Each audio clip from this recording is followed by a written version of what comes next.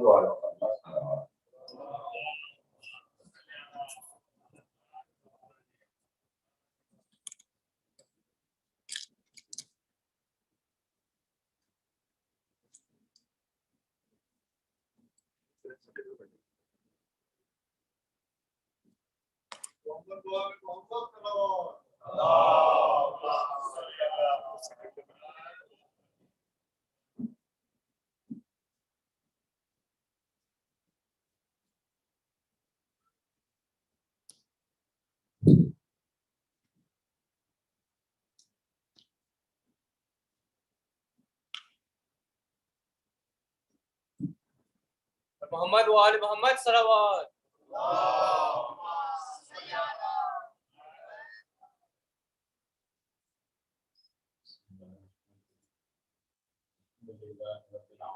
والصلاة والسلام على أشرف الأنبياء سيدنا ومولانا أبي القاسم محمد اللهم صل على آله الطيبين الطاهرين المعصومين ورحمة الله على آبائهم من يومنا إلى يوم الدين. أما بعد فقد قال الله تبارك وتعالى في القرآن الحكيم بسم الله الرحمن الرحيم ألم أعهد إليكم يا بني آدم أن لا تعبدوا الشيطان إنه لكم عدو مبين وأن اعبدوني هذا صراط مستقيم ولقد ضل منكم جبلا كثيرا فلم تكونوا تعقلون صلوات.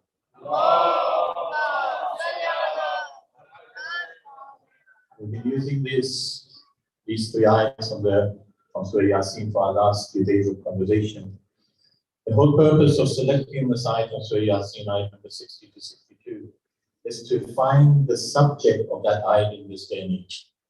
In our times, and particularly the last part of the ayah which says, what? We do not understand how Shaitan has really misled people, where he says, the Shaitan has misled millions of people throughout history. And the biggest misleading that Shaitan did was to the people of Kufr, and how they misrepresented their role that they had to play. But again, the role they played was rather than supporting the truth, they supported batil. And we need to be able to learn, particularly community after community, needs to learn how these events unfold. And whilst they unfold, they're also meant to be a lesson for us. We're meant to gain some kind of knowledge from the experience. I mean, there's a lovely saying from Mullah Mu'mineen when he was passing through a graveyard. He looks at the graves and said, where is all your arrogance? Where is all your takabbur? All the time you spent in this world. Now your wives have got married, your children have gone away from all the things that you created. What was all this arrogance that you stood for? What was that takabbur that you stood for? And here I must say one little thing, because the word brought to my attention yesterday, that I should be a little bit cautious that I don't use too much Arabic vocabulary if I'm talking in English. But just a little pointer is this, that whilst we are having lectures in English, we must also learn certain religious terminology, which is essential. If I say salad, I shouldn't think, am I talking about carrots and tomatoes? No, it's not salad, it's salad. And in that same manner, we have to be able to understand certain vocabulary. But yes, I accept the fact that whilst I am speaking English, that connectivity in the conversation can be lost for somebody who's familiar with any of the Arabic vocabulary. Yet still we should try to click onto some of the Arabic vocabulary, which is essential in our development. So one of the most important things that we talk about as learning from lessons of other people is what we say in Arabic called ibrat. Ibrat hasil karna, to start to acquire some type of a learning from other people's behavior. other people's lives, other people's actions. And that ibrat, that learning, is so important because it means what you see is then becomes a learning process. As I've said to you before several times in our conversation, a child goes through a learning process of seeing what his or her parents are doing. That's an experience. That's a learning process which the child develops in his or her photographic memory, and they're picturing what mom and dad are doing. They're seeing from behaviors of mom and dad, and it's an ibrat for them. It's a lesson for them. And that ibrat, that lesson, is so important in understanding what was that agreement. Did I not make an agreement with you, O children of Adam? How are we as children of Adam to know what was that agreement? It is by watching and seeing the lives of others, watching and seeing the lives of other people's behavior. And that then makes us realize what we're to do. Of course, it takes a long time. Children take some extra period of time to understand that. Teenagers take some more period of less time because they've gone through a wider experience of experiencing other people's behavior. And adults who've gone through a lifetime of seeing other people's experiences acquire an ibrat for themselves, a lesson for themselves, so that they too can abstain from those things which have led people astray, and those things which have directed people to the right path. As I said to you yesterday, in Surah Shams, there's the ayat which said, فَأَلْهَمَهَا فُجُورَهَا وَتَقْوَاهَا, that Allah subhanahu wa ta'ala has inspired the soul to know what is pious, what is taqwa, and what's fujur. Fujuraha wa taqwaha. Allah subhanahu wa ta'ala has inspired the soul to understand what is corruption and what is taqwa. Now, if the soul has been inspired, how are we to know? Because that's an internal aspect of a human behavior. We see it through people's behavior outside. Are they doing fujur or taqwa in their behavior? Are they doing things which are contradictory to what is the ahad with Allah subhanahu wa ta'ala, and that is to be pious and obedient to Allah subhanahu wa ta'ala? Or is it fujur, demonstrating obedience to shaitan? Now, the ibrat is one thing in the learning process. The other thing which is important in the learning process is the ta'lim and tarbiyat, the education and the training of the individual. What is that you are providing to the individuals concerned? That they are then experiencing the same goodness that you experienced, or abstaining from the very badness that you abstained from. It's very important in the ta'lim and tarbiyat that mom and dad, for example, do not tell their children, son, when I was your age, when I was a teenager, I did this bad thing, I did that bad thing. No, you're not meant to train your child by saying what bad things you did. You're meant to train your child by saying maybe like this, maybe, son, if you behave like this. I've seen many people who have gone astray. Why? Because you don't want to give the child the opportunity to think. If dad did it and when he was 25 years, he mended his ways, then I too can mend my ways when I become 25. No, you're meant to, or we are meant to, when we're training our next generation, or when the generations are before us, see what is expected of them. They see the goodness from us. You know, Allah subhanahu wa ta'ala is Satir. He's one who hides people's mistakes. If Allah subhanahu wa ta'ala is hiding every single mistake of ours, then why are we demonstrating it to our next generation? Say, son, I did this when I was your age, I did that when No, there's no need to. Just demonstrate and explain to them how to be better than yourself. Because of course, each generation should be better than the last generation. That is the aspiration. Why? Because that which we've learned, that which we've experienced, we pass on to our next generation, so they don't experience those bads that we have and become stronger in the goods that we have.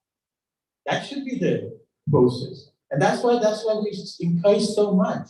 Alhamdulillah, there's such a great encouragement in our community to ask our parents to bring their children to this place of worship for the Azadari, for Safi Azad. It's so important that we encourage our children. It's important that our parents, particularly our fathers who bring the sons over here to sit and the gents on this side, we should make that same we should create that same encouragement on the ladies' side.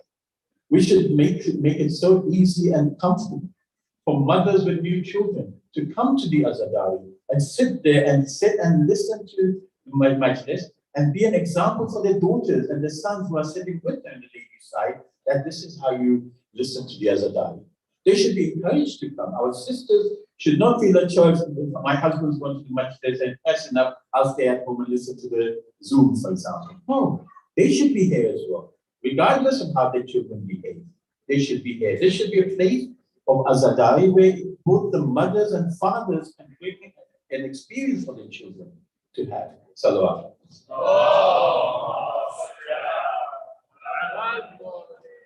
So the azadari is an ibrat for us. Azadari is a lesson for us. And learning and this mimbar is a place where this lesson is expressed and demonstrated.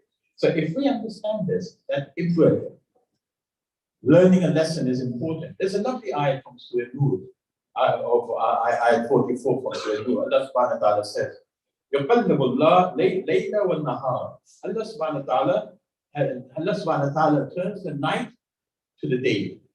Why does it do this? فَإِنَّ ذَلِكَ Most surely there is لَإِبْرَةً لِلْأَبْصَارِ That this is an ibrat for the people who have basira. What is basira? Basira is a concept in Islam which shows to us that we have an ability to demonstrate an insight in what's happening around us. Basira means having an insight. Allah subhanahu wa ta'ala says that He turns the night to the day, and day to the night. And those who are people of basira, people who are of understanding, understand what God is meaning, what is God demonstrating from changing the day to night and night to day.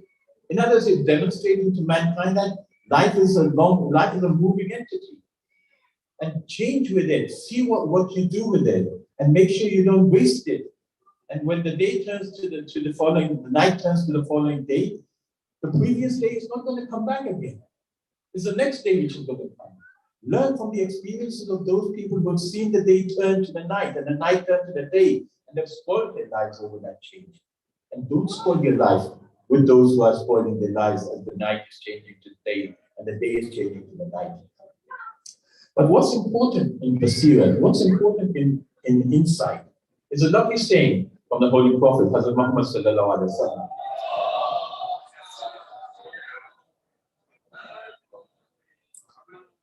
Because the word basira comes from a meaning which means insight. In other words, visual, having something visual, being able to see something.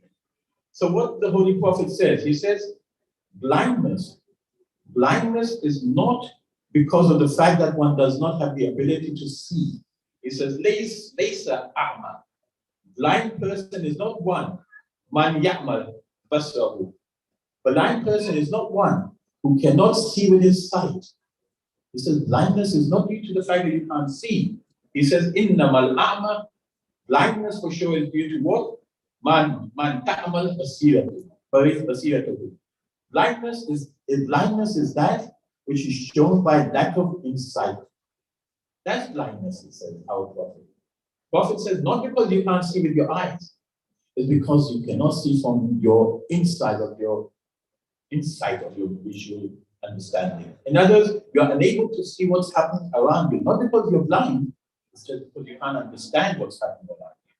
That's because we do not follow what has happened to other people. Our children have a responsibility to see how the adults are doing. And the adults have a responsibility to project to them what is the good behavior and how that behavior can be shown in their actions. And you see, sometimes we become blind from our insight because we're unable to see what is happening around us in action of others. You know, there's a lovely saying from Mawla Amir al-Mu'mineen Ali ibn Abi Talib.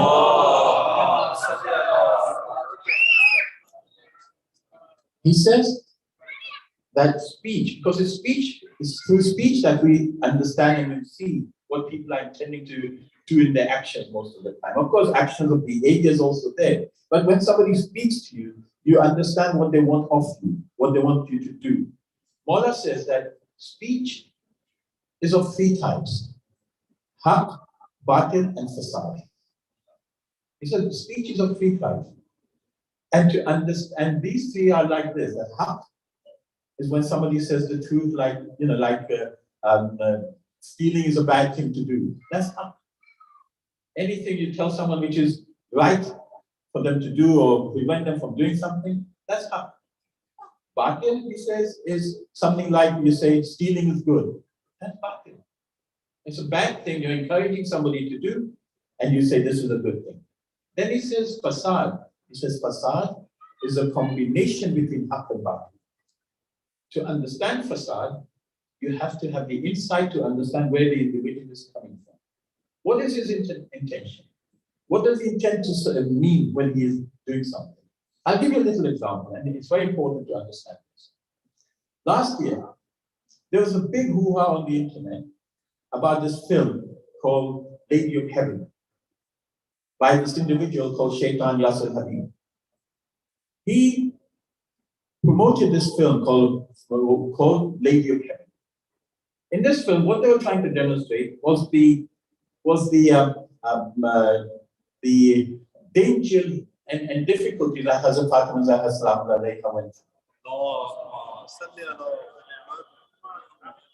But what he was projecting was what Bibi went through was something which was generationally in the Muslim community to do zulm on the Ahlul Bayt. And then he connected that to Daesh and ISIS and the events in Iraq. Oh, we know that this event against Hazrat Fatima Zahra Salam Alayha was not something which the other Muslim communities imposed on, because you know, in Iraq, both Sunnis were killed at the hands of Daesh as Shias were killed at the hands of Daesh. So it wasn't an event which we have to put on the heads of the Ahl Sunnah and say, you are the cause of the Shahadat of Hazrat Fatima Zahra. But this is the facade that Yasser Habib was trying to create in the community between Shias and Sunnis by suggesting that the events that he was replicating in this film, the Lady of Heaven, was an insult to the rest of the Muslim Ummah. Of course, Shaitan is going to benefit from that, and those who want to create Shia-Sunni conflict will benefit from that. Not the message of our holy lady, Hazrat Fatima Zahra Salam Alayha.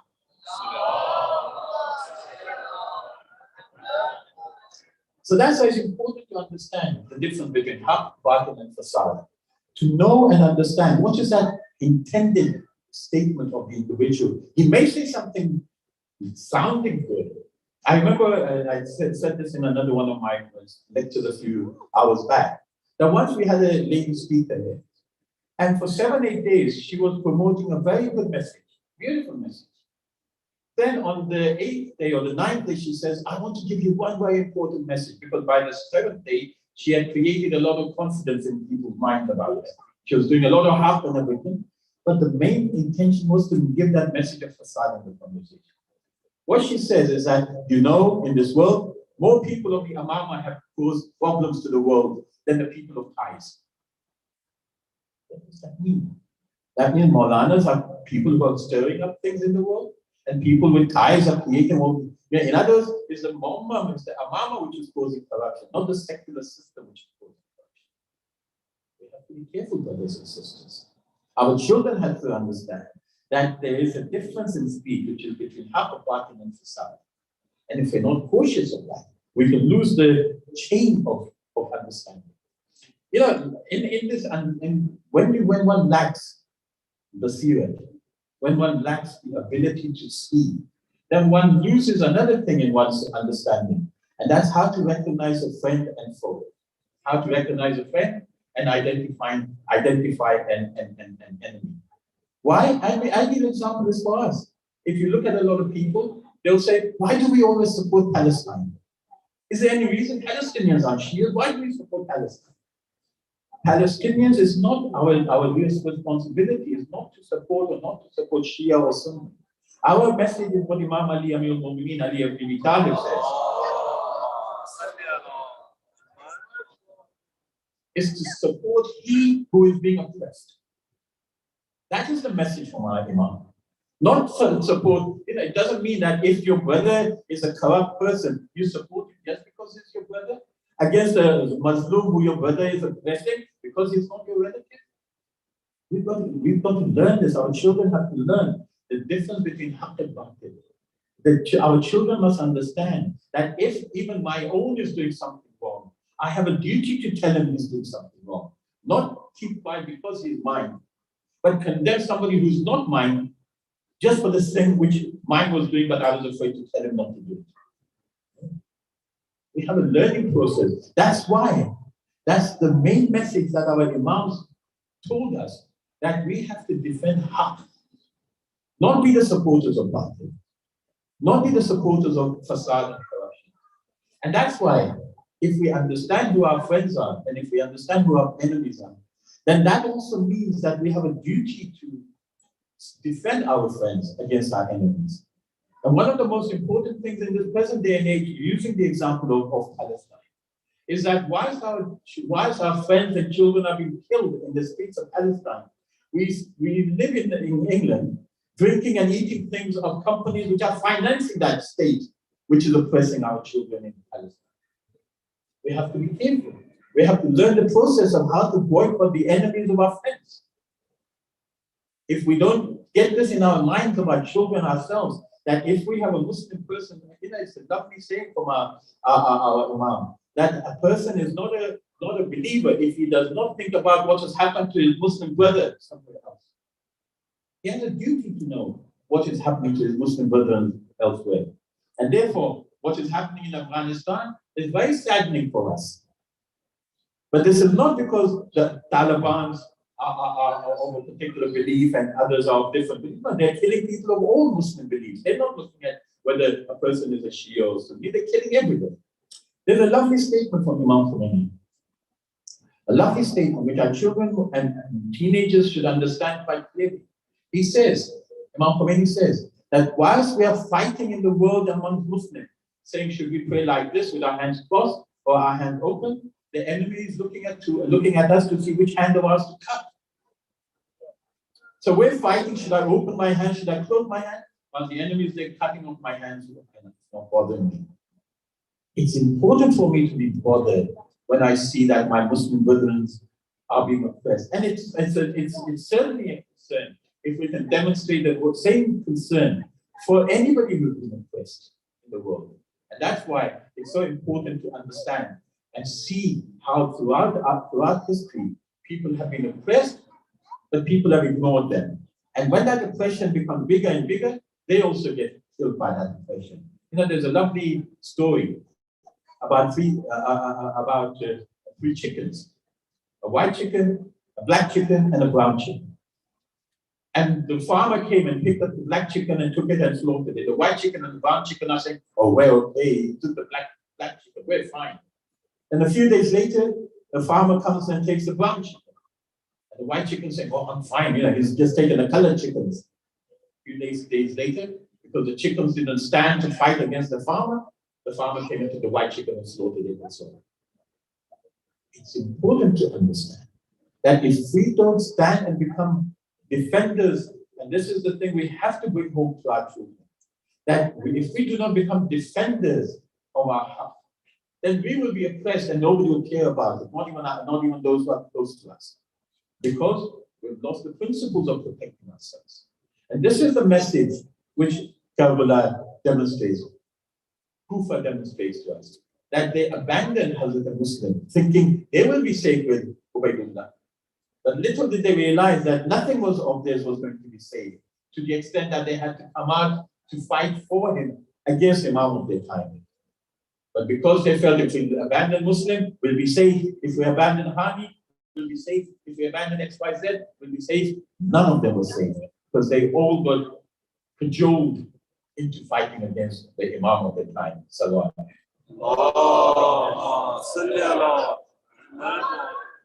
So how do we learn from what's happening in the world?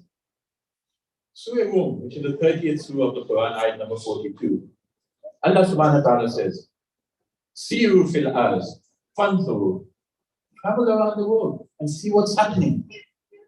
Look around you. See how people are losing their way. Look at how people who are thinking they're achieving are not achieving.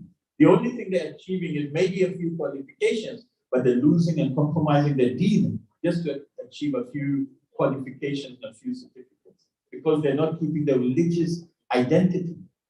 But keeping your religious identity means that you are more superior than the qualifications that you are striving to get. And yeah, it's very important, because You don't know, most of you. I've been involved in education, and I've been involved with Islamic College since 1997. And Alhamdulillah, this year they're taking on students for BA Islamic Studies, and if anybody is interested, they can go onto the Islamic College's site and register and start a BA in Islamic Studies or even a Master's in Islamic Studies at the Islamic College. I've been involved in education, and that involvement in education has made it clear to me that the thing which has deprived our community from understanding Islam is the lack of Islamic knowledge. Yes, we come to this majlis. But you look at our own community as it comes to this majlis. When the 10th of Moharram finishes, these halls are empty. Nobody comes in. Why? Have we learned all we want to learn in the 10 days? Have we had the ibrat of Imam Hussein's message in the 10 days that for the rest of the 355 days we have no need to communicate with the mosque? I said to you that other day, and Maulana brought it back into the conversation, that on the day of judgment, 3 things will do shikwa in front of Allah subhanahu wa ta'ala. The masjid, the alim, and the Quran. Today we're talking about the place of tarbiyah, place of ta'lim, the mosque. Mosque is a place, I remember in the 1970s when we were trying to create a youth activity, which Alhamdulillah, Maulana's son and other children are creating that now at Idara-e-Jaaferiya, the Jafri youth. It's important that our communities associate with these things. But they have to understand that if we do not bring the youth here, the sisters need to understand, if they do not encourage the mothers to bring their children into the center, then these children will go somewhere else and be satisfied with what they want to gain. I remember in the 70s when we were trying to create a youth group here, we were trying to bring a billiard table here to play. One of the adults says, "Oh, you know this billiard table is played in the pubs. You want to bring the pubs game here?" And I said to them, if you're concerned about the pubs game playing here, then it will be not time. There will be no time before our children go to the pub and play over there. The game is not pub, it's where it's played. It's important for you to be able to make that distinction between that which is a game and that which is an insult to your deen. The insult to your deen is your children going to those haram places to play something which you could comfortably bring here and have them play over there. But no, we have this disconnect with the reality of ta'lim. Now, how do we want to educate our youth? How do we want to educate our next generation? Do we want to leave them at the hands of the schools 5 days a week and not have any influence in their development as Muslim children? Sometimes I feel that this COVID has been a very important advantage for the Muslim Ummah. But had it not happened 2 years ago, there was a syllabus plan in the school education which would have destroyed our children 2 years ago. But for 2 years, it's been closed, alhamdulillah, because of the fact that they were unable to extend that syllabus that they had initially developed due to the curriculum planning, which was our Islam. But that got all closed off because of COVID. Our 5-year-old, 6-year-old children were protected from that facade that they were going to be teaching the children at the schools. What are we doing to counter that educational indoctrination, that educational plan that the world has against us? You know, education is something, because yesterday I touched on the concept of our conversation, which was for special education need children. Some people felt that, might have felt that, what's this got to do with Imam Hussein? But if we do not bring in those issues which are the input for our development of our ummah, are the lessons for our ummah, how they will progress further, then we will lose it. And it's important to be able to understand these things, that the educational system, if we do not create a learning process, a Sunday school, maybe the whole week school, which means more and more people should be involved to bring more and more children after school to some type of religious schooling here, so that they do not lose track of their religious responsibilities. But we lose track of it. And you know, the Sunday school is such an important concept. But sometimes, what is the Sunday school seen by some parents? Oh, let's just send the kids to the Sunday school. At least one day a week we can go to shopping together. That's the Sunday school. Is that the attitude of the parents when you bring their Sunday school children? And then they can, mom and dad can go out shopping together so that the kids are out of the way? That's not Sunday. Your home is the place of tarbiyah. Your home is a place of ta'aleem. And if that place is just a tool of just looking after your children, then it's not sufficient. It should be where the attitudes, that behaviors are nurtured and developed. And that development is not purely your responsibility, it's also the responsibility of institutions like Idara-e-Jaaferiya and other places where they should be a helping hand to the parents to enable the next generation. Inshallah, tomorrow we will look at this discussion a little bit more and talk to you about how the people of Kufa lost everything and what were those things which made them be what they were in Kufa. But to summarize our conversation, as I've said before, last few days, now my intention is to look at the children who were Shohada in Karbala. Today I want to talk to you about the son of Imam Hassan alayhi salam. His name was Abdullah ibn Hassan. When Imam Hassan alayhi salam was martyred, Abdullah was just a few years old. Imam Hussein looked after Abdullah like a father. And everything he did with, let's say, Qasim and others, he did more so with Abdullah because he was a baby when, very, very small child when Imam Hussein became his guardian and Imam Hassan al-Islam became Shaykh. And likewise, Abdullah had great affection for his uncle, Imam Hussein al-Islam. But it is said that on the day of Ashura, when everybody had become martyred and it was only Imam Hussein who was left, that Imam Hussein went out for his fight and his battle. Abdullah was viewing what was happening on and off in the fence. And he saw how badly his uncle was being attacked and how difficult his uncle was, what type of difficulty his uncle was facing at the hands of the enemy. That he kept an eye and eventually he saw that his uncle was struck for the last time when he fell onto the ground of the horse. That Abdullah dashed out from the tents, running to his uncle. And as the evil man was about to hit his sword on Hazrat Imam Hussein alayhi salam, Abdullah brought out his arm and the man hit his arm, chopped off Abdullah's arm. Abdullah's arm fell off his arm and started bleeding, and the child started running away. But this Maloon, he dashed after the child and he killed the child in front of Imam Hussein. Imam Hussein's body rises up as if it wanted to come and help Abdullah. But he saw he could not do anything. And in front of him, he saw Abdullah being made shaheed, an 11-year-old child, son of Imam Hassan, being the last after Qasim, another son of Imam Hussein. Imam Hassan was made shaheed. Allah, I pray that inshallah Allah subhanahu wa ta'ala keeps us on the right path, protects us from evil, makes us practice mu'mineen, that inshallah when the 12th Imam appears, we can be part of his army. And if we're not alive, then we train our next generation to join him. I pray that inshallah Allah subhanahu wa ta'ala protects our marajid, particularly Wilayat al-Faqih, Ayatul Uluzma, Sayyid Ali Khamenei, and inshallah we can be united under one command. Bismillah ar-Rahman ar-Rahim. Allahumma kulli waliyika al-Hasan. صلواتك عليه وعلى آبائه في هذه الساعة وفي كل ساعة وليا وحافظا وقائدا وناصرا ودليلا وعينا حتى تسكنه أرضك نوحا وتمتعه فيها قليلا برحمتك يا أرحم الراحمين. صلى الله عليه وسلم.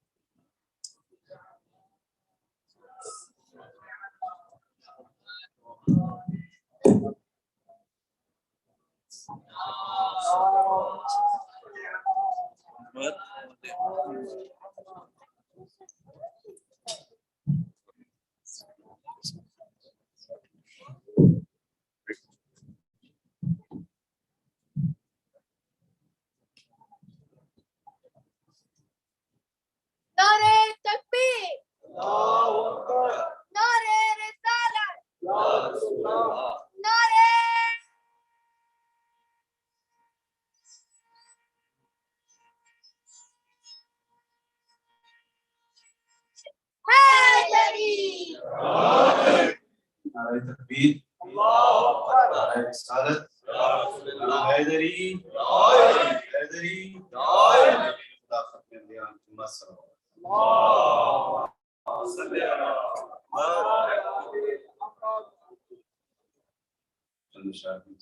علیہ وسلم۔ کیا بتاؤں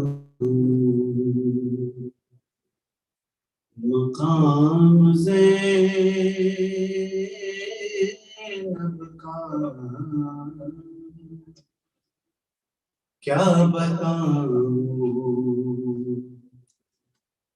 مقام زینب کا،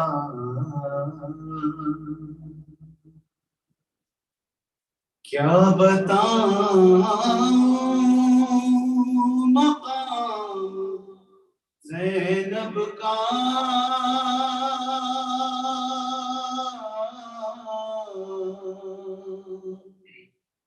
کیا بتاؤں مقام زینب کا،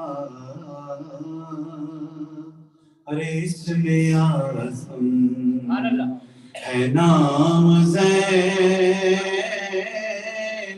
کا،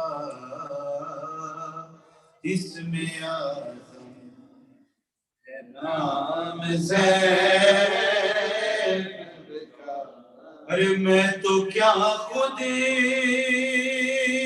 قصیدہ پڑھتے ہیں،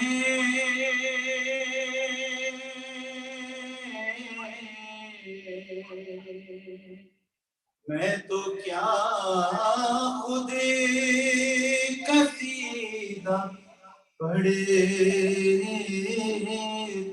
ہیں، میرے بارہ امام زینب کا، میرے امام زینب کا، اور بن گیا خود علم سا کاغذ پر،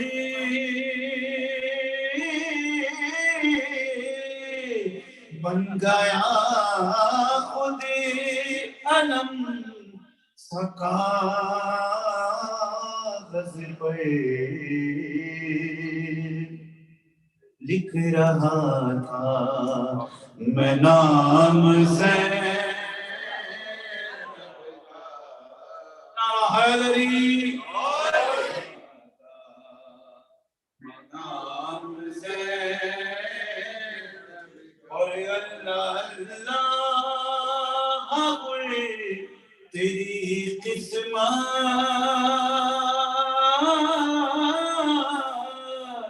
اللہ اللہ ہوئے تیری قسمت، ارے تجھ کو آیا سلام زینب، تجھ کو آیا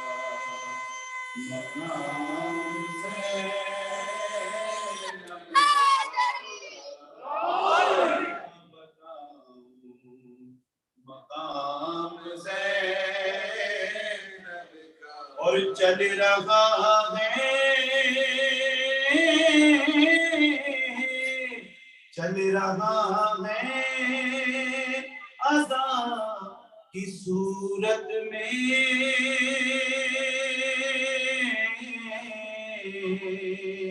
چل رہا ہے اذان کی صورت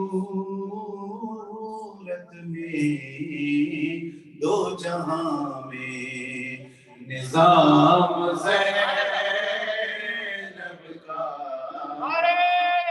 دو جہاں نظام زینب کا، کیا بتاؤں مقام زینب کا، نعرہ حیدری، نعرہ حیدری، خدا ختم انبیاء محمد صلی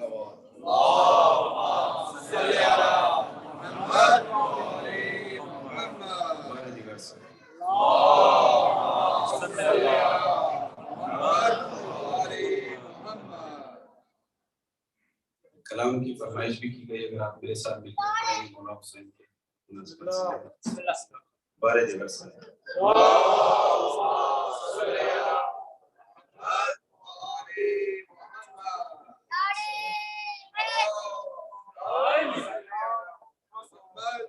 حسین یا حسین حسین یا حسین حسین یا حسین حسین یا حسین نہ ہوگا حسین یا حسین حسین یا حسین کم نہ ہوگا یہ تو مظلوم کا ماتم ہے کم نہ ہوگا یہ تو معصوم کا ماتم ہے کم نہ ہوگا حسین یا حسین حسین یا حسین یہ تو مظلوم کا ماتم ہے کم نہ ہوگا یہ تو معصوم کا ماتم ہے کم نہ ہوگا حسین یا حسین پڑھیے حسین یا حسین حسین یا حسین حسین یا حسین ہر دل میں ہوگا ہر گھر میں ہوگا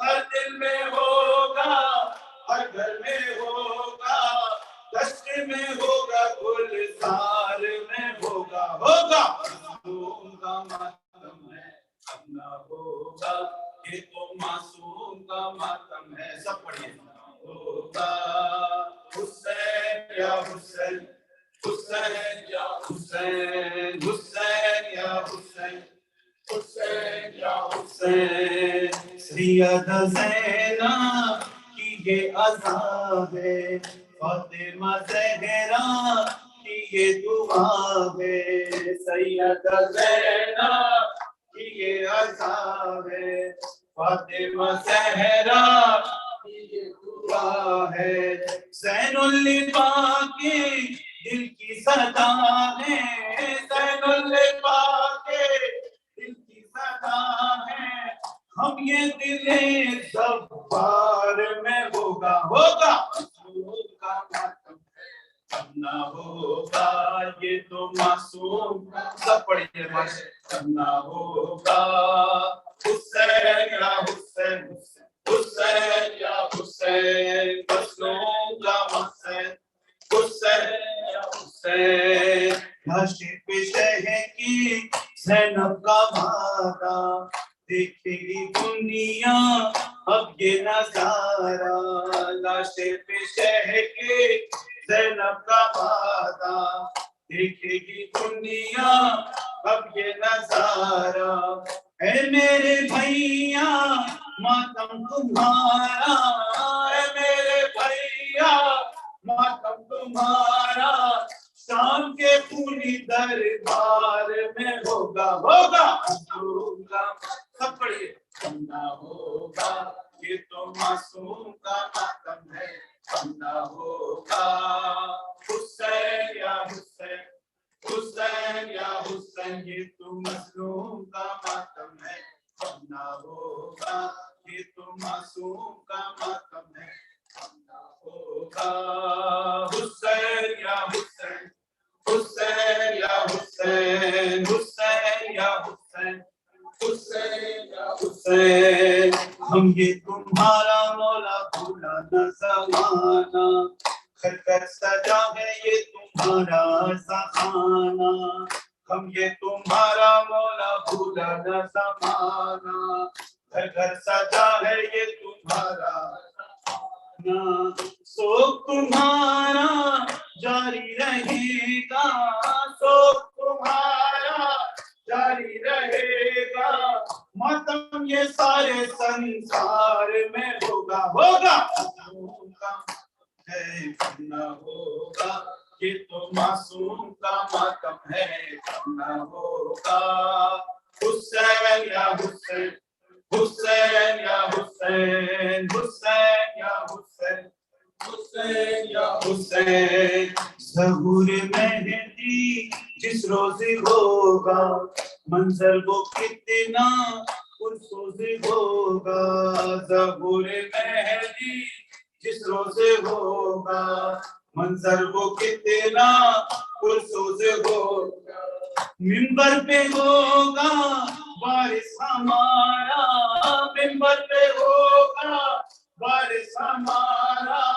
ماتم کے ان کی سرکار میں ہوگا، ہوگا معصوم کا ماتم ہے کم نہ ہوگا، یہ تو معصوم کا ماتم ہے کل میں ہوگا، حسین یا حسین، حسین یا حسین، ہر دل میں ہوگا، ہر گھر میں ہوگا، ہر دل میں ہوگا، ہر گھر میں ہوگا، دشت میں ہوگا، گلزار میں ہوگا، ہوگا معصوم کا ماتم ہے کم نہ ہوگا، یہ تو معصوم کا ماتم ہے کم نہ ہوگا۔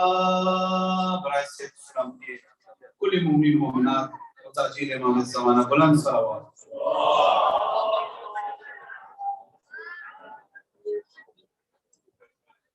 محمد وآل محمد صلوات۔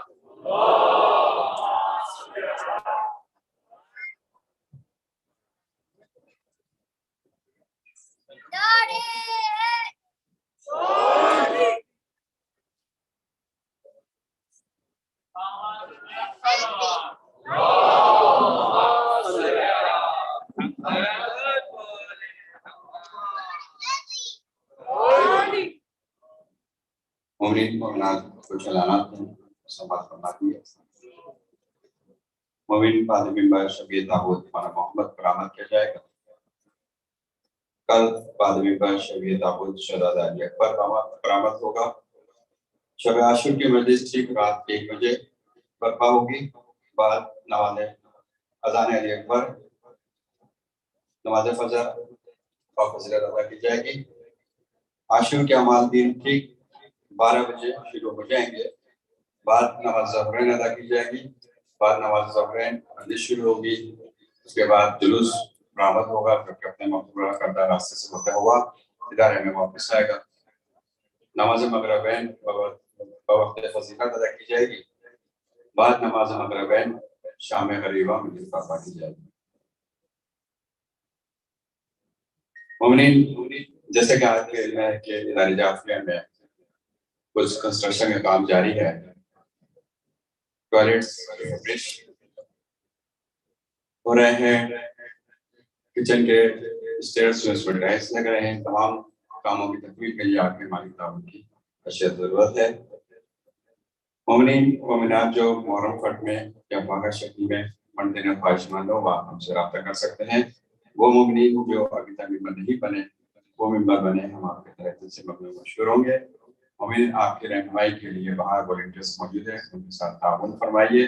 یہ تمام مجالس القائم ریڈیو پر بھی نشر کی جاتی ہے۔ میں ملتمس ہوں قبلہ مولانا حسن عباس صاحب سے اور محمد وآل محمد صلوات۔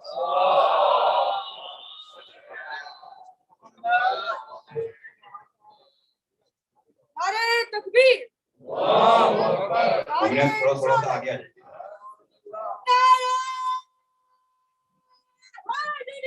محمد وآل محمد بآواز بلند صلوات۔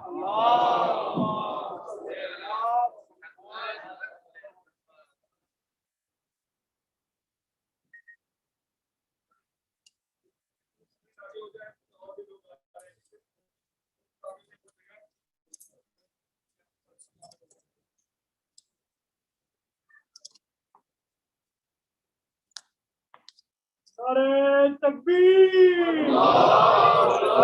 نعرہ رسالت، نعرہ حیدری،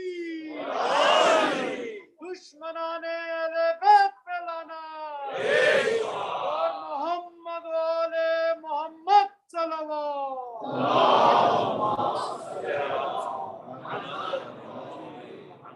دعائے صحت کی درخواست ہے۔ چند مومنین مومنات جو بیمار ہیں، رشیدہ خاتون، فاطمہ خان، سید امداد حسین اور جعفر نذیر پاشا، جو کہ کووڈ-19 کی وجہ سے کافی سیریس پوزیشن میں ہیں اور ڈاکٹر سے تقریباً جواب دے دیا 48 آورس کا ہے، اور جوان ہیں بھی 46 ایئر کے۔ تو ان تمام مریضوں کے لیے اور ایک مومن کی کوئی گھریلو پریشانی ہے، ان کے لیے بھی تمام مریضوں کی صحت و سلامتی کے لیے باواجب 3 مرتبہ سلوات کرتے ہیں۔ أعوذ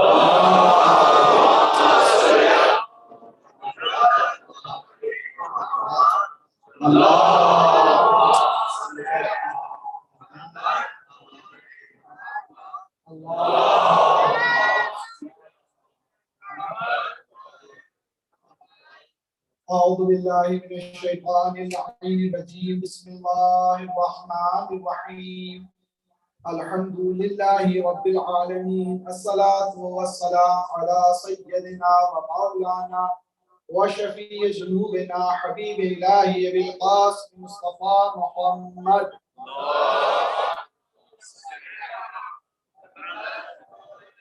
وعلى أهل بيته الطيبين الطاهرين المعصومين لا سيما بقية الله الأعظم ولعنة الله على أعدائهم وملكه فضائلهم ومصائبهم أجمعين من الآن إلى يوم الدين. أما بعد فقد قال الله الحكيم في كتابه الكريم بسم الله الرحمن الرحيم وإذ قال ربك للملائكة إني جاعل في الأرض خليفة قالوا أتجعل فيها يفسد فيها ويسفك الدماء ونحن نسبح بحمدك ونقدس لك قالوا إني ما لا تعلمون. صلاة پڑھیں.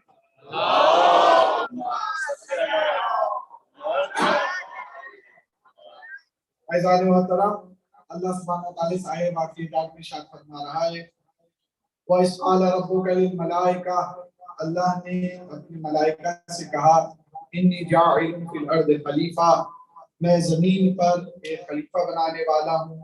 قالوا اتجعل فیہا یفسد فیہا ویسفک الدماء، ملائکہ نے کہا کہ کیا خدا تم ان کو خلیفہ بنائے گا زمین پر جو فساد مچائیں گے، جو خونریزی کریں گے.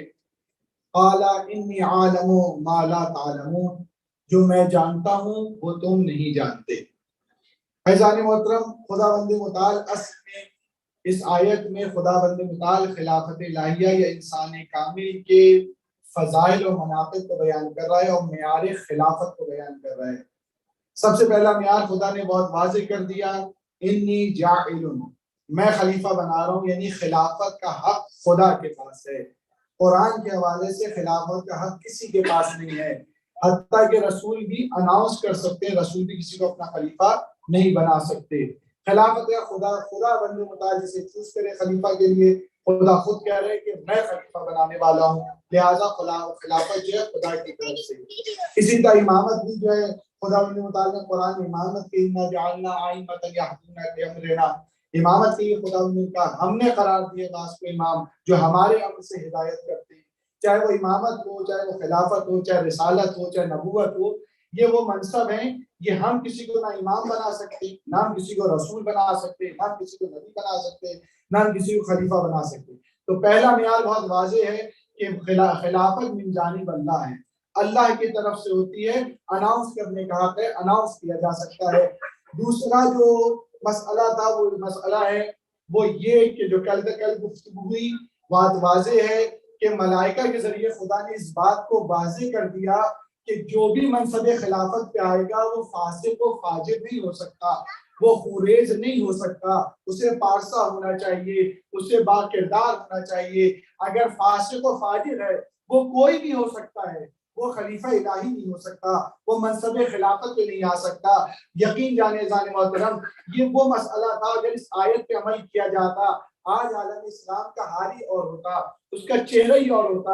یہ عالم اسلام میں حکمرانوں کا جو معیار نہیں ہے کہ کون صاحب ولایت ہو، کون صاحب حکومت ہو، کون اقتدار پر آئے، فاسق بھی آ جاتا ہے، فاجر بھی آ جاتا ہے، جھوٹا بھی آ جاتا ہے. ہماری میں تو تعریف ہی کی جاتی ہے کہ جو سب سے زیادہ جھوٹ بولتا ہے اسی کو سیاستدان کہا جاتا ہے، جو سب سے زیادہ بے وعدہ خلافی کرتا ہے اسی کو سیاستدان کہا جاتا ہے. یعنی سیاست آج جھوٹ کے مترادف ہو گئی ہے. وجہ کیا ہے کہ اگر اس آیت پہ جو اللہ سبحانہ تعالیٰ نے بیان فرمائی تھی، اگر اس پہ عمل کیا ہوتا، اس پہ غور کیا ہوتا کہ کس کو منصب خلافت پہ لانا ہے، کون ہے جو حکومت اسلامی کو ہاتھ لے گا، تو یقیناً وہ پارسا شخص ہو سکتا ہے، وہ شخص ہوتا ہے جو من جانب اللہ ہو، یا کم از کم ایسا ہو جو کردار کا اچھا ہو، جھوٹ نہ بولنے والا ہو، فساد نہ کرنے والا ہو، خوریزی نہ کرنے والا ہو. لیکن عالم اسلام میں تاریخ بھری پڑی ہے خلفاء کی، چاہے بنو امیہ کے خلفاء ہوں، چاہے بنو عباس کے خلیفہ ہوں. انسان کو شرم آتی ہے کہ کس کردار کے افراد تھے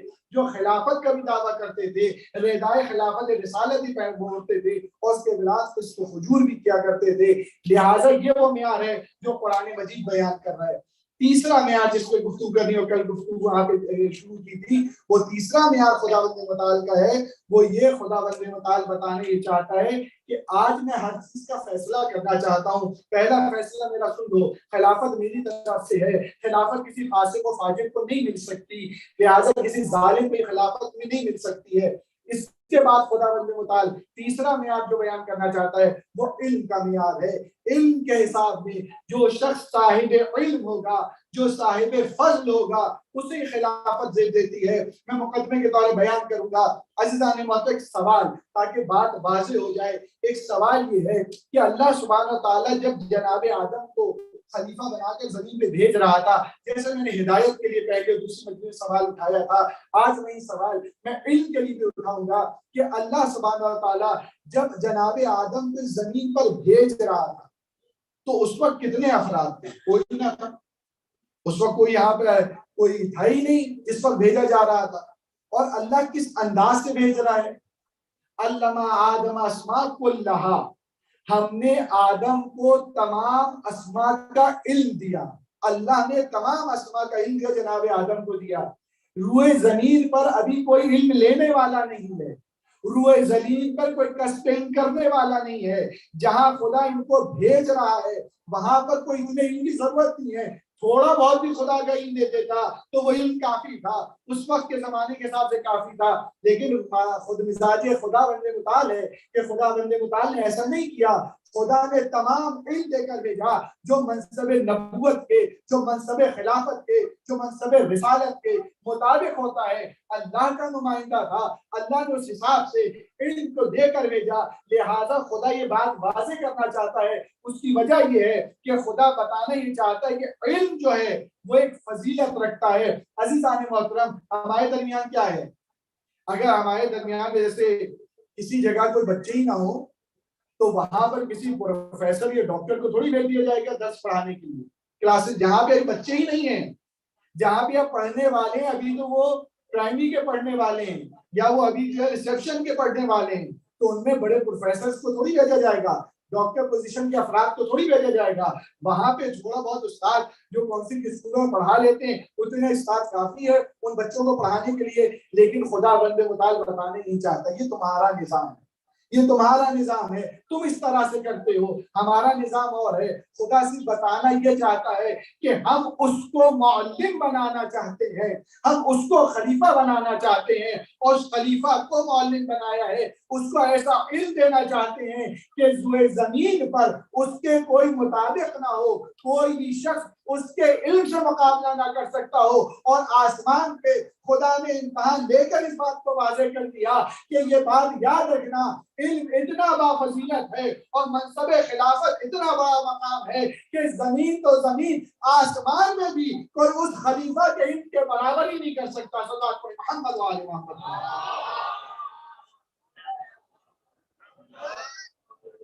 دوسرا مسئلہ کیا ہے؟ وہ اسی سے ملتا جلتا. دوسرا مسئلہ جو ہے ظالمات وہ یہ ہے کہ جب اللہ تعالیٰ نے یہ کہا انی جاعل فی الارض خلیفہ، میں زمین پہ خلیفہ بنانے والا ہوں، تو ملائکہ کے لیے بات واضح ہو گئی تھی. یہ آسمان کی بات نہیں ہو رہی، یہ زمین کے خلیفہ کی بات ہو رہی ہے. تو آسمان میں بیٹھے ہوئے ملائکہ جو ہیں وہ کہتے ہیں کیا تو ان کو خلیفہ بنائے گا جو زمین پر فساد مچائیں گے، جو زمین پہ خوریزی کریں گے؟ خدا بند متعال نے سیدھا جواب دیتے تمہارا کیا تعلق؟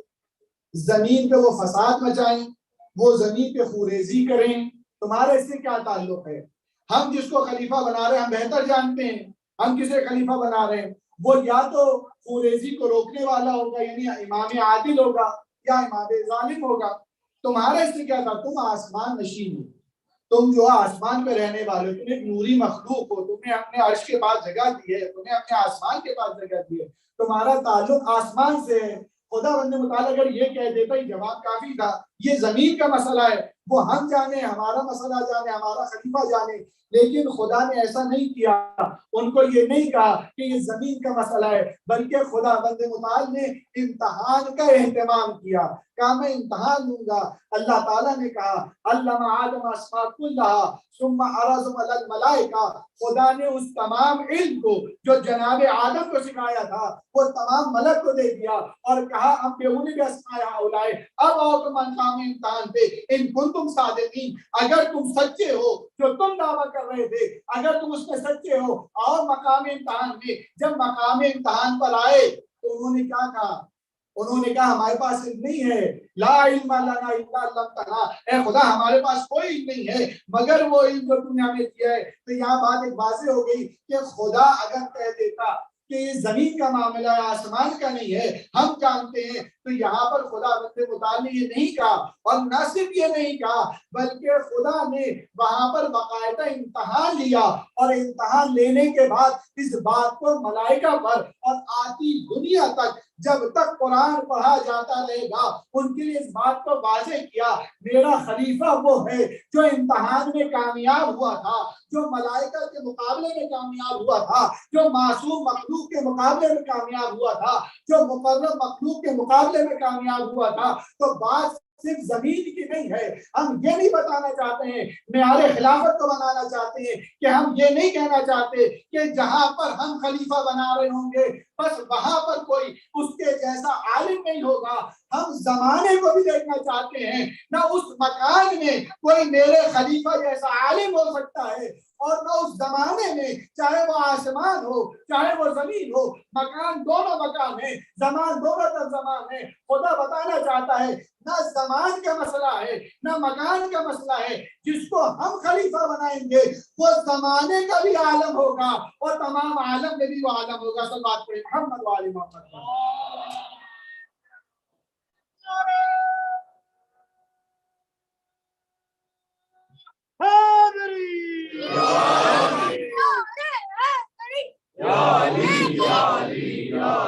تو یہ بات یہاں پر تیسرا معیار جو خدا متعال بیان فرما رہے ہیں وہ یہی ہے اس آیت کے ذریعے کہ وہ خلیفہ نہ صرف خدا کی طرف سے ہونا چاہیے، خلافت خدا کی طرف سے ہے، وہ صاحب کردار ہونا چاہیے، فاسق و فاجر نہیں ہو سکتا. اور علم اتنے بڑے مقام پر ہوتا ہے، اس کی ضرورت نہیں ہے کہ کسی کو علم کی وہاں ضرورت ہے کہ نہیں ہے. ہم عطا کرنے والے ہیں، ہمارا نمائندہ ہے خدا، عالم الغیب ہے، جس کا نمائندہ ہوتا ہے اسی طرح کی وہ نمائندگی دیتا ہے.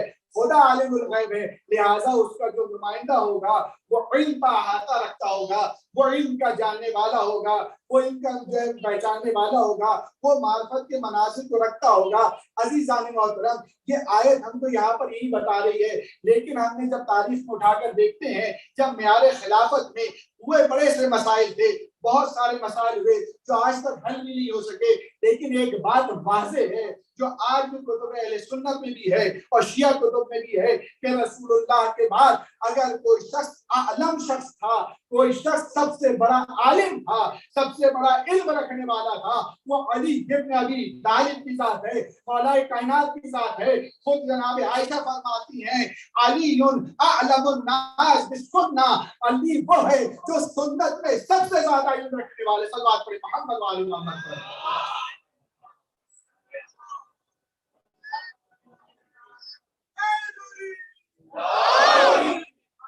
پیچھے کی جگہ کم ہوگی تو آگے حضرات بیٹھے ہیں.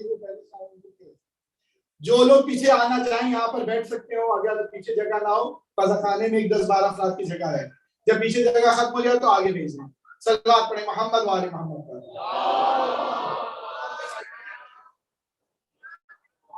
لہٰذا خدا بند متعال سے وہ معیارات کو بیان کر رہا ہے، اور اس میں کوئی شک نہیں ہے، اس میں کوئی شک نہیں ہے کہ امیر المومنین کے دور میں، نہ ان کے زمانے میں اور نہ پوری کائنات میں اس وقت، یہ بات واضح ہے کوئی علی علیہ السلام سے زیادہ عالم شخص نہیں تھا. اور یہ صرف ہمارا دعویٰ نہیں ہے، حدیث کی کتابیں پر ہیں، تاریخ کی کتابیں پر ہیں. وہ حدیث جو کل میں نے بیان کی تھی، رسول اللہ نے اگر علم کی سند کسی کو دی ہے، سنی شیعہ کو واضح ہے، انا مدینۃ العلم وعلی بابها، میں شہر علم ہوں، علی اس کا دروازہ ہے. یہ رسول اللہ نے صرف امیر المومنین کے لیے کہا. ابن عباس سے کسی نے سوال کیا کہ یہ بتاؤ علی کا علم اور دیگر اصحاب رسول کے علم میں کیا فرق پایا جاتا ہے؟ اس روایت کو اہل سنت کے بزرگ عالم دین جن کا سب نام جانتے ہیں جناب سیوطی نے اس روایت کو نقل کیا ہے اور بیانتے ہیں کہ ابن عباس سے پوچھا کہ یہ بتاؤ کہ علی کا علم اور تمام اصحاب جو اس وقت موجود تھے ان کے علم میں کیا تقابل پایا جاتا ہے؟ ابھی قرآن سے بھی دلیل دوں گا, ابھی حدیث بیان کر رہا ہوں, کیا تقابل پایا جاتا ہے؟ تو ابن عباس کہتے ہیں ایک طرف 7 سمندر ہیں اور ایک طرف قطرہ ہے. جو 7 سمندر کو ایک قطرے سے نسبت ہے وہی نسبت جو ہے تمام اصحاب کو علی سے ہے. علی کا علم تمام 7 سمندروں کی طرح ہے اور ہم اصحاب کا علم ایک قطرے کے معنی سے بات کریں. محمد و آل محمد. اور فرماتے علی وہ ہے جو باطن کو بھی جاننے والا ہے, علی وہ ہے جو ظاہر کا بھی جاننے والا ہے. صحابی رسول سے سوال کیا, ظاہر تو جناب مالک کے نام سے ذہن میں نہیں آ رہا, ابھی بھی بیٹھا وہ روایت میں دیکھ رہا تھا نام ذہن میں نہیں رہا.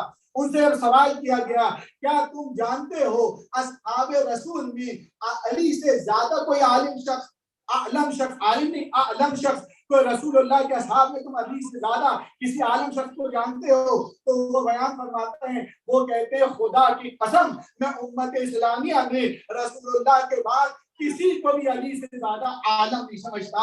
عزیزان محترم یہ تو احادیث ہے, ادھر تردید بھی کوئی کر سکتا ہے, کوئی شک بھی کر سکتا ہے, البتہ نا مدین علم میں کوئی شک نہیں کر سکتا, وہ مستند حدیث ہے. اور اس کے علاوہ بہت ساری احادیث بھی ہیں, لیکن آئے ہم قرآن سے دیکھتے ہیں. علی تو وہ ہے جس کا قصیدہ رسول نہیں پڑھا ہے, علی وہ ہے جس کا قصیدہ قرآن نہیں پڑھا ہے. ہم علی علیہ السلام کو مانتے اس لیے ہیں کہ ہر وہ چیز جس پہ ہم علی پر عقیدہ رکھتے ہیں قرآن اس کی تائید کرتا ہے. لہذا قرآن کہتا نظر آتا ہے جب لوگوں نے رسول اللہ کی رسالت کا انکار کیا اور رسول کی رسالت ماننے کو تیار نہیں ہوئے, پیغمبر اسلام دل میں مطمئن ہوئے, ان کے دل اچھا نہیں لگا انہیں کہ یہ کس طرح کے الفاظ ہیں. خدا نے اپنے نبی کو جب تسکین دینا چاہی تو ان الفاظ سے تسکین دی, کفا باللہ شہیدا. خدا متعال کہتا ہے کفا باللہ شہیدا ومن عنده علم الکتاب. اے نبی پریشان نہ ہو, آپ کی گواہی کے لیے ایک وہ اللہ کافی ہے اور ایک وہ کافی ہے جس کے پاس کتاب کا علم ہے. صلوات پڑھیں محمد و آل محمد پر.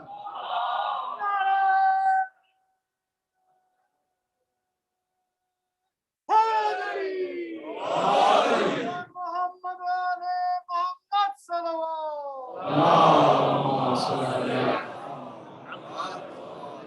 ایک کتاب آیت اللہ مکارم شرازی نے لکھی ہے اور اس کتاب کا نام ہے آیات ولایت. یعنی اس میں وہ کتاب وہ آیات کو جمع کیے گئے جو ولایت جن سے ولایت ثابت بھی ہوتی ہے اور جن کا تعلق جو ہے اہل بیت علیہ السلام کی ولایت سے. تو اس آیت کو بھی اس نے نقل کیا ہے. بیان فرماتے ہیں کہ تاریخ, حدیث اور تفسیر تین چیزیں ہمارے پاس مبنا. تاریخ کے حساب سے بات ثابت ہے کہ اس سے مراد امیر المومنین مانند کتاب سے مراد, کا احادیث کی کتب سے یہ بات ثابت ہے, تفاسیر کی کتب سے یہ بات ثابت ہے کہ امیر المومنین جو ہے من عنده علم الکتاب. پھر وہ آگے یہ بیان فرماتے ہیں مکارم, کہتے ہیں آصف برقیہ جو من الکتاب تھا, وہ بھی عالم تھا لیکن وہ من الکتاب تھا. کیا جو من الکتاب تھا اللہ سبحانہ و تعالیٰ نے اسے اتنا قدرت و طاقت دی تھی اس علم کی بنا پر کہ اس نے چشم زدن میں بلقیس کا جو ہے تخت منگوا لیا تھا. فرماتے اس آیت سے یہ بات ثابت ہوتی ہے اہل بیت عصمت و طہارت ولایت تکوینی رکھتے ہیں. اور آگے بیان فرماتے ہیں, کہتے ہیں جس کے پاس من الکتاب ہو, من الکتاب ہو, جو کتاب کا تھوڑا سا علم رکھتا ہو تو وہ اس مقام پر ہے جس کا چند اسم اعظم ہو, تو اس کا یہ مقام ہے کہ وہ چشم زدن میں ملک بلقیس کے تخت کو چشم زدن میں بلا لیتا ہے کہ علی ابن ابی طالب اور ان کی اولاد وہ ہیں کہ یہ ولایت تکوینی رکھتے ہیں, یہ من عنده علم الکتاب ہے, ان کے پاس ساری کتاب کا علم ہے. بس عزیزان محترم یہی دونوں میں فرق پایا جاتا ہے. وہ تخت بلقیس اٹھاتے ہیں, بلا کے لاتے ہیں, اور علی وہ ذات ہے جو سورت کو پلٹا کے یہ بتاتا ہے کہ میں کتاب کا علم رکھنے والا. محمد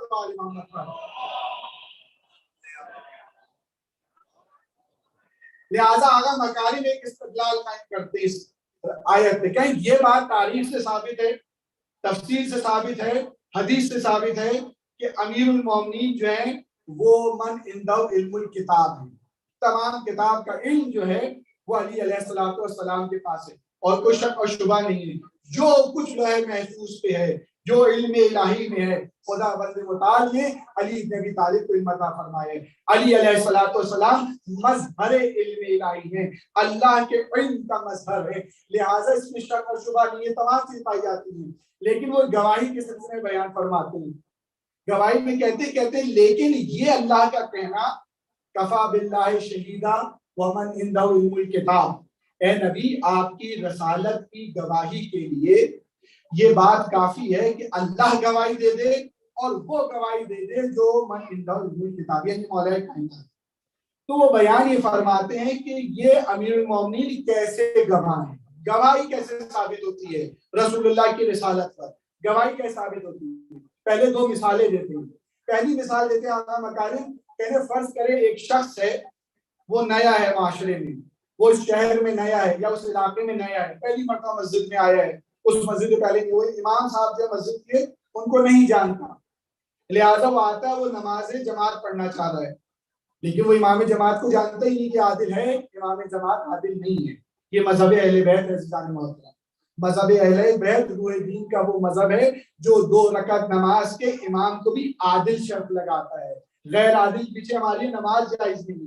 لہٰذا کہتے ہیں کیونکہ فقہائی کہتے ہیں جس امام کے پیچھے نماز پڑھو اس کی عدالت ثابت ہونی چاہیے، احراز عدالت کر کے نماز پڑھ سکتے ہیں۔ اب وہ شخص کو جانتا ہی نہیں مولانا صاحب کون ہے، وہاں نماز جماعت کیسے شرکت کرے، تو فقہ اس کو بیان کرتے ہیں اگر ایسا شخص آئے اور آ کے امام پیچھے نماز پڑھے اور اس کو نماز کا وقت ہے، وہ احراز عدالت بھی نہیں کر سکتا، تحقیق بھی نہیں کر سکتا، لیکن اگر وہ دیکھے کہ شہر کے متدین افراد، شہر کے بزرگ افراد یا علماء اس کے پیچھے کھڑے ہو کر نماز پڑھ رہے ہیں، تو کہا ان کا نماز پڑھنا اس بات کی گواہی ہوتا ہے کہ وہ امام عادل ہے، وہ ان کی گواہی پر نماز پڑھ سکتا ہے۔ جب وہ لوگ پڑھ رہے ہیں، متدین لوگ پڑھ رہے ہیں جو امام کو جانتے ہیں، جو اسی علاقے کے ہیں، جو امام صاحب اٹھتے بیٹھتے ہیں، اگر وہ نماز پڑھنے تو یہ گواہی کافی ہوتی ہے، اس پر وہ نماز پڑھ لیتا ہے۔ پھر وہ ایک دوسری مثال دیتے ہیں بات کی وضاحت کے لیے، پھر بیان فرماتے ہیں کہ ایک شخص ہے، وہ منبر پہ بیٹھا ہے، درس دے رہا ہے، ہمیں نہیں پتا کتنا عالم ہے، وہ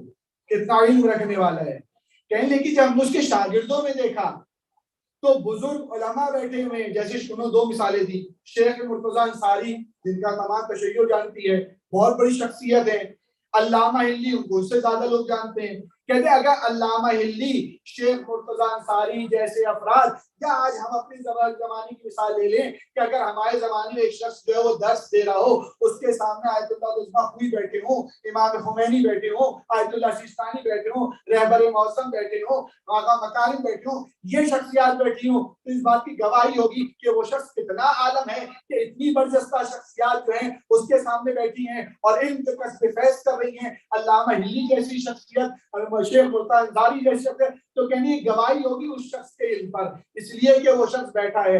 پھر وہ یہاں سے اصطلاح لاتے ہیں 2 مثالوں کے بعد، وہ کہتے ہیں یہ تاریخ گواہ اس بات کی کہ نہج البلاغہ علی کا بولتا معجزہ ہے، کسی کو تاریخ کے اوراق میں جانے کی ضرورت نہیں ہے، نہج البلاغہ علی کا بولتا معجزہ ہے، اور جس نے بھی نہج البلاغہ پڑھی ہے اس نے جو ریمارکس دیے وہ یہ دیے ہیں، یہ وہ کلام ہے جو نہ خالق کا کلام لگتا ہے نہ یہ مخلوق کا کلام لگتا ہے، علی نے اس انداز سے کلام بیان کیا ہے اور اس معرفت کے ساتھ، اس بلاغت کے ساتھ، اس فتاحت کے ساتھ علی نے بیان کیا ہے کہ نہج البلاغہ خود بولتا ثبوت ہے امیر المومنین علیہ السلام کا۔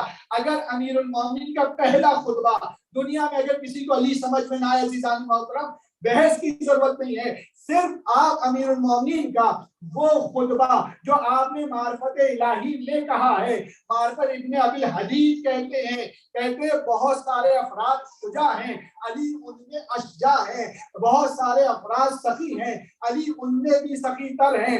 بہت سارے افراد متقی ہیں, علی اتقی تر ہیں. کہ جتنے بھی چیزیں فضائل و کمالات ہیں علی کی برابری کوئی نہیں کر سکتا. اہل سنت کے عالم ہیں, نہج البلاغہ لکھتے ہیں, لیکن جب نہج البلاغہ کے پہلے خطبے کی شرح لکھتے ہیں کہتے ایک مقام ایسا ہے جہاں کوئی علی کا دوسرا نہیں بن سکتا ہے, علی کی برابری نہیں کر سکتا. کیا وہ معرفت الہی ہے. جس طرح علی نے توحید کو سمجھائے ہوئے زمین میں کوئی توحید سمجھا نہیں سکتا.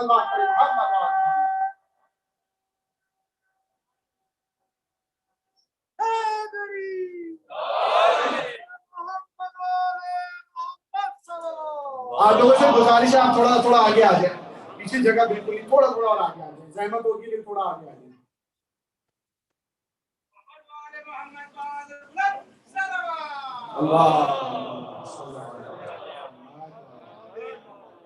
ایزانی موتا آگا مکارف فرماتے ہیں, کہتے نہج البلاغہ تو بولتا ثبوت ہے کہ امیر المومنین نے جو قضاوتیں کی ہیں, جو فیصلے دیے ہیں, انسانی عقل اس پہ حیرت زدہ ہے. اور اس وقت کے افراد یہ کہتے نظر آتے ہیں خدا ہم پر وہ وقت نہ لائے کہ ہم سے کوئی مسئلہ پوچھا جائے اور ہمارے پاس ابو الحسن نہ ہو اس مسئلے کو حل کرنے کے لیے. علی حلات مشکلات علم میں تو فرماتے ہیں کہ علی اپنے جس پہ اتفاق ہے تمام امت کا, علی اپنے زمانے کے اتقی ترین شخص ہیں, زاہد ترین شخص ہیں, عالم ترین شخص ہیں, بافہم ترین شخص ہیں, سخی ترین شخص ہیں, سخاوت میں سب سے زیادہ ہیں, شجاعت میں سب سے زیادہ ہیں. امیر المومنین, ایمان میں امیر المومنین ہے, تقوی میں امام المتقین ہے, امر میں امر المسلمین ہے. لیکن امیر المومنین کے لیے فرماتے جتنے کمالات آپ دیکھیں علی کا کوئی ثانی نہیں ہے. اگر کوئی ایسا شخص جو تقوی میں, زہد میں, بصیرت میں, علم میں, معرفت میں اگر رسول اللہ کے سامنے متواضع نظر آئے اور رسول کا احترام کرتا نظر آئے, اس کے معنی اگر وہ رسول اپنی نبوت کا دعویٰ کر رہا ہے وہ رسول سچا ہے کیونکہ علی جیسا اس کو گواہی دے رہا ہے. صلی اللہ علیہ محمد علیہ وسلم.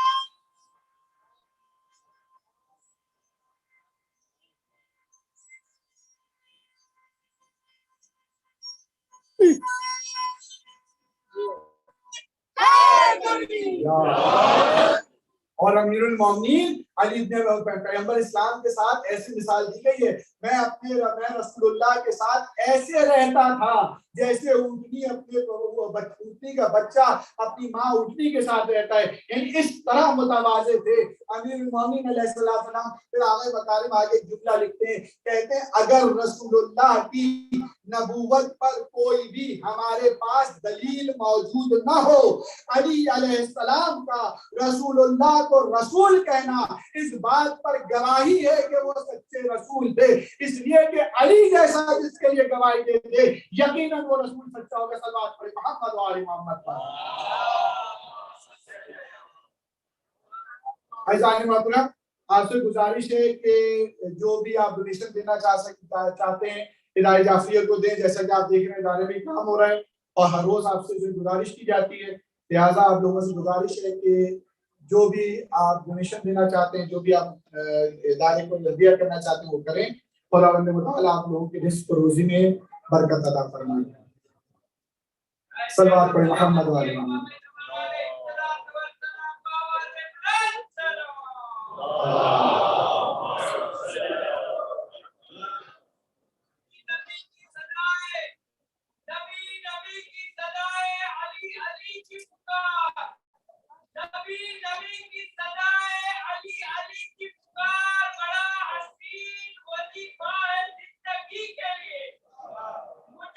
اگر آپ لوگ آگے بھی آ سکتے ہیں ساتھ ساتھ آگے بڑھ جائیں, پیچھے بالکل جگہ نہیں.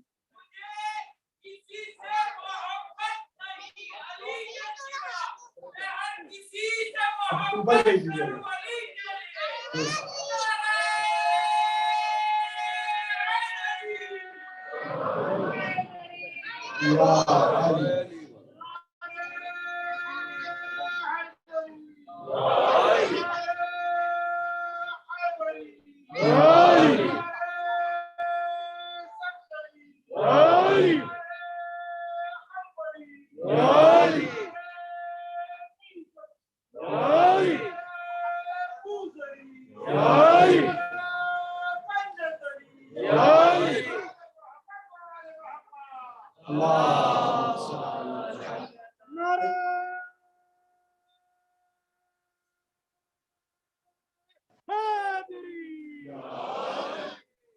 عزیزان محترم یقیناً خداوند متعال نے یہاں پہ اس معیار کو بہت واضح، پہلے دن خداوند متعال خلافت کے معیار کو یہ بات کو واضح کر رہے ہیں، اور ملائکہ بھی اپنے عمل سے بتا رہے ہیں۔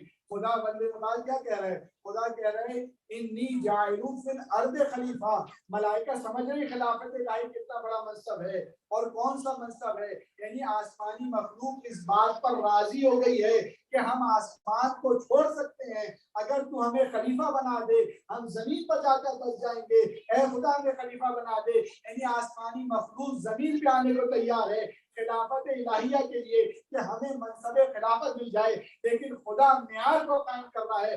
خدا کہہ رہا ہے تم مخلوق ہو، میری نورانی مخلوق ضرور ہو، عبادت گزار مخلوق ضرور ہو، لیکن میرا معیار یہ ہے کہ میں جس کو بناؤں گا جو علم میں افضل ہوگا، جو علم میں زیادہ ہوگا، اس کو میں خلیفہ بناؤں گا۔ لہذا جان محترم ہمیں یہ نظر آیا، تاریخ اٹھا کر دیکھ لیں، کسی بھی تاریخ کی کتاب میں جا کے دیکھ لیجئے، ہمیں یہی نظر آیا جب جب حکام کے بعد کوئی بھی علمی مسئلہ پھنس جاتا تھا، کوئی بھی مسئلہ آتا تھا اور ان کے پاس کوئی جواب نہیں ہوتا تھا، چاہے یہ خلفائے بنی امیہ ہو، چاہے یہ خلفائے بنی عباس ہو، ہم نے ان کو ایک ہی در پر پایا، یا تو یہ علی کے در پر نظر آتے تھے یا یہ اولاد علی کے در پر نظر آتے تھے، کیونکہ جانتے تھے اگر معادن الرسالہ کوئی ہیں، خزان العلم اگر کوئی ہے تو وہ اہل بیت عصمت و طہارت سے بات کریں محمد صلی اللہ علیہ وسلم۔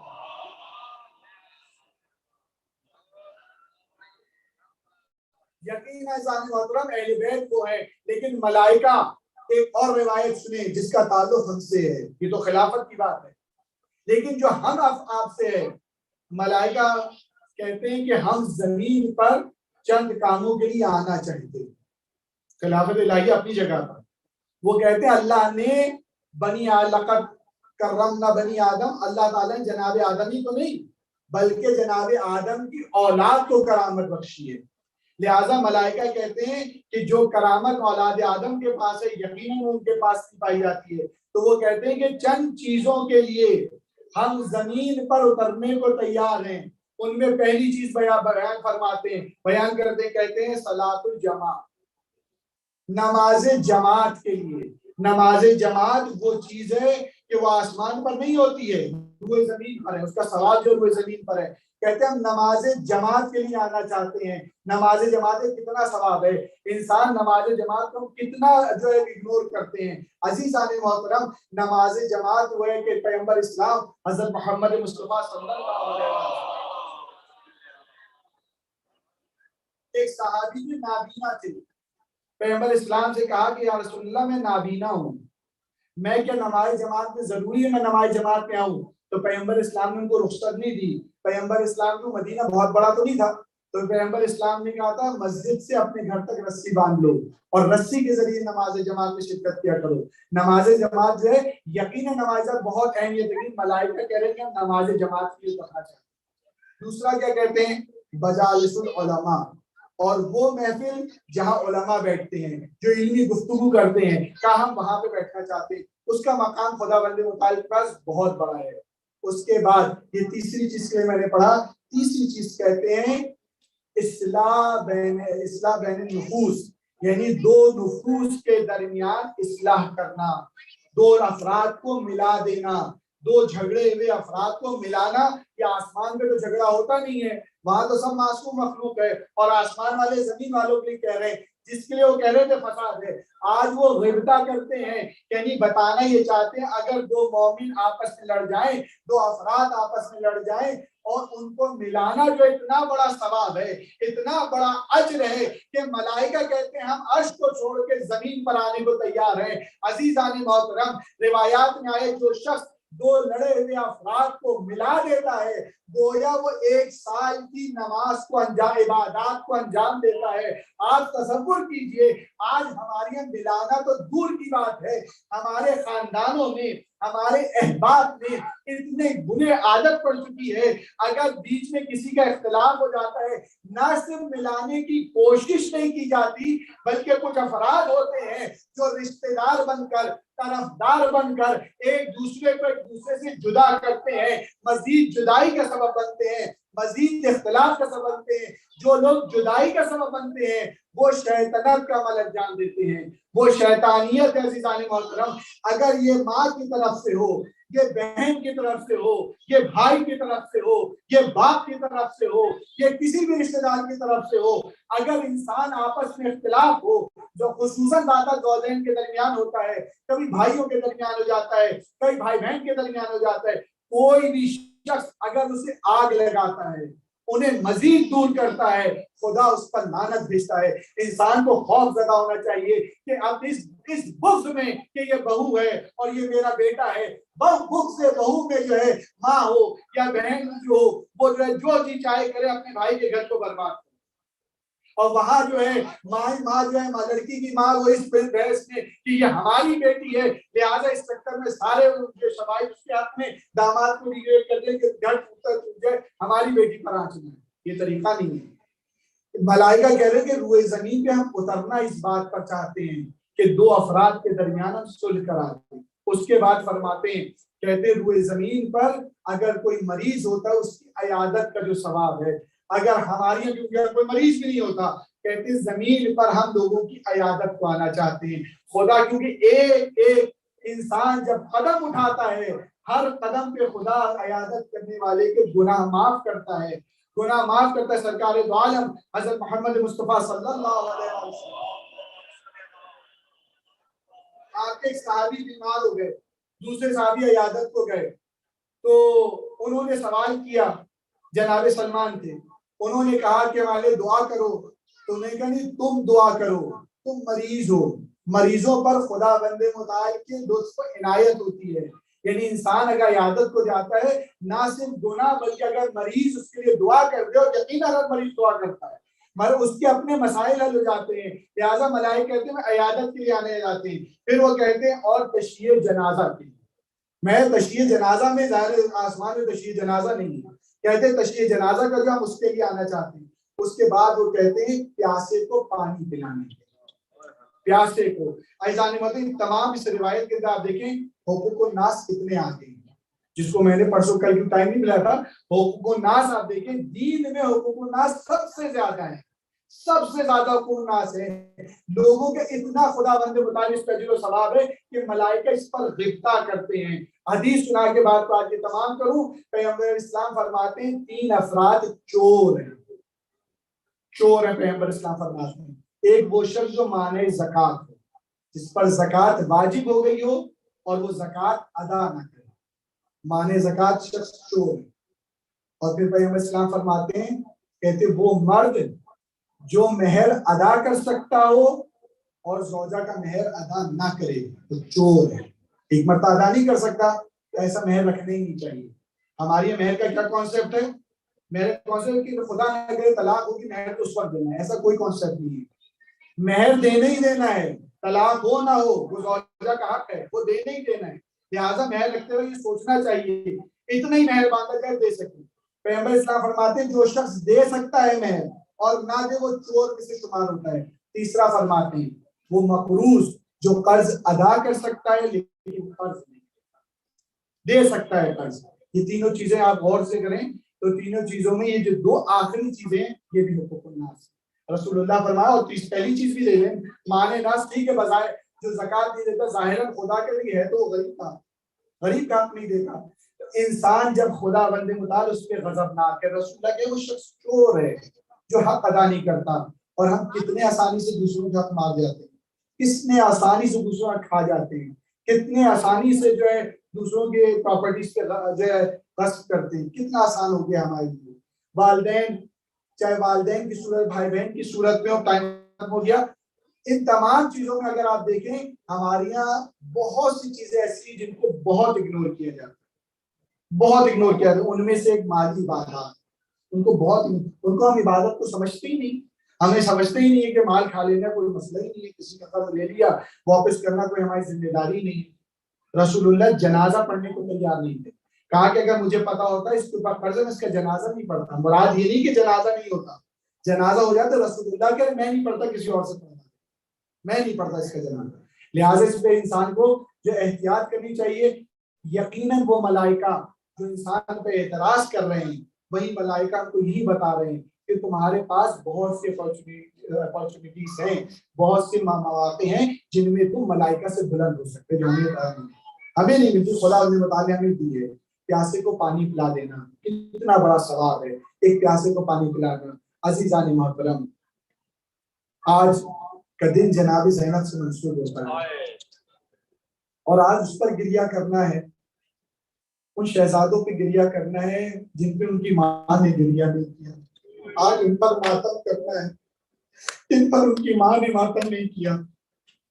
آئے پرسد جناب زینب سلام اللہ علیہ کو یہ شہزادے رات کی تاریکی میں شب عاشور امام حسین خود سنا، امام حسین علیہ السلام نے امام حسین سننے کے زینب کبریٰ کہہ رہی اپنی بیٹیوں بچوں کو کہ بچوں دیکھو کل ایسا نہ ہو کہ مامو جان جو ہے وہ شہید ہو جائیں اور مامو جان جو ہے مقتل میں چلے جائے اور تم گھر میں بیٹھے رہ جاؤ، تم خیمے میں بیٹھے رہ جاؤ، بیٹا ایسا نہ ہونا۔ لیکن صبح عزیزان محترم ایسا ہوا کہ جناب مسلم کے بچے شہید ہو گئے، جناب مسلم کے بچے شہید ہو گئے، اور ایک روایات کے مطابق حضرت اکبر کی بھی شہادت واقع ہو چکی ہے۔ لہٰذا جناب زینب پریشان ہے، اپنے بچوں سے کہتی بیٹا تم لوگ اب تک کیوں نہیں گئے، تم لوگوں نے شہادت کا جام کیوں نوش نہیں کیا؟ بچے کہتے ہیں اماں جان ہم کئی مرتبہ مامو جان کی خدمت میں جا چکے ہیں لیکن مامو اجازت نہیں دیتے، مامو اجازت نہیں دیتے۔ ایک مرتبہ دونوں بچوں کا ہاتھ پکڑا، امام حسین کے خیمے میں اجازت لی، خیمے امام حسین بھی وارد ہوتی ہے۔ اب جیسی بہن کو آتے ہوئے دیکھا حسین سمجھ گئے کہ زینب کس لیے آئی ہیں، اور حسین وہ ہے جو زینب کو انکار کر نہیں سکتے۔ اب حسین کو ہی پتا چل گیا اب تو مجھے اجازت دینی ہی پڑے گی، اب تو یہ بچے خود سے نہیں آئے، سفارش لے کر آئے ہیں۔ کہا میں چاہتا تو یہ تھا کہ عبداللہ بھی آپ کے ساتھ نہیں ہے، میں بھی چلا جاؤں گا، یہ بچے آپ کا سہارا بنیں گے۔ جناب زینب نے کہا بھائی حسین یہ کیسے ممکن ہے، آپ فرزند زہرا ہیں، یہ زینب کے بچے ہیں، آپ شہید ہو جائے اور زینب کے بچے باقی بچ جائے۔ عزیزوں سے تصور کیجئے گا کوئی ماں نہیں ہوتی جو بچوں کو قربان کر دے، یہ زینب بچوں کی قربانی دے کر بتا رہی ہے کہ جب امام ہوتا ہے، جہاں پر دین ہوتا ہے، جہاں پر حق ہوتا ہے، جہاں پر ولایت ہوتی ہے، جہاں پر عصمت ہوتی ہے، ہر ماں اپنے بچوں کو قربان کر دے۔ عزیزوں امام حسین نے اجازت دی، دونوں بچوں کو تیار کیا، ایک کو امام حسین نے، ایک کو جناب عباس نے گھوڑے پہ سوار کیا، دونوں بھائی ساتھ ساتھ چلے۔ کہا بھائی ساتھ رہنا، ہم دونوں آگے ساتھ چلیں گے اور مل کر لشکر پہ حملہ کریں گے، اور آپس میں اس طرح سے گفتگو کی۔ کہا میں مدہ سے حملہ کروں گا، تم میسرہ سے حملہ کرنا، ہم قلب لشکر میں بھی ملیں گے، عمر سعد کا صفایا کر دیں گے، اس جنگ کا تمام ہو جائے گی۔ دونوں شہزادے آگے بڑھے، آگے رجس پڑھتے ہیں، ہم جعفر طیار کے نواسے ہیں، ہم حیدر کرار کے پوتے ہیں، جو بھی مقابلے کو آنا چاہے آ جائے۔ اس طرح سے لشکر پہ حملہ کیا، لشکر تقسیم ہو گیا، قلب لشکر پہ دونوں محمد نے حملہ کیا۔ جس طرح سے آتے ہوئے عمر سعد نے دیکھا، فوراً حکم دیا کہ ان دو بچوں پہ حملہ کر دو اور ان دونوں کے درمیان فاصلہ پیدا کر دو، کیونکہ ان کے ساتھ جنگ نہیں کر سکتے، یہ حیدر کرار کے نواسے ہیں، یہ جعفر طیار کے پوتے ہیں۔ عزیزوں بچوں کو جدا کر دیا گیا، بھائی سے بھائی جدا ہوا، ایک کے سر پہ گوشت لگا، ایک کے سر پہ تلوار لگی، آواز دی امو جان، اے مامو جان آگے ہماری مدد کیجئے۔ جب امام پہنچے تو رخصت ہو چکے تھے، ابھی محمد میں رمق باقی تھی۔ مامو کی گود پہ سر رکھ کر کہا مامو ہماری ماں سے کہہ دیجئے گا ہم سرات کے کنارے مل گئے، ہم نے پانی نہ پیا، اب تو ہمیں بخش دیں گی نا۔ امام نے سینے سے لگایا، جناب عمران کی بھی روح پرواز کر گئی، جناب ابراہیم کی بھی روح پرواز کر گئی۔